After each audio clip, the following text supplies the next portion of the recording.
आज Sunday birds market पहाड़ी ground में लगी हुई है माशाल्लाह। यहाँ देखने हैं फैसलाबाद के बहुत बहुत अच्छे और बड़े ब्रीडर भी आए हैं।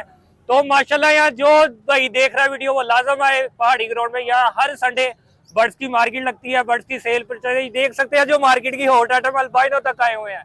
यहाँ आपको कोमल लटीनो, पीच फेस, मुर्गे, इवन हर तरह का बर्ड्स या पेट के लिहाज से आपको नजर आएगा। तो माशाल्लाह चेक कर सकते हैं, रश लगा हुआ है।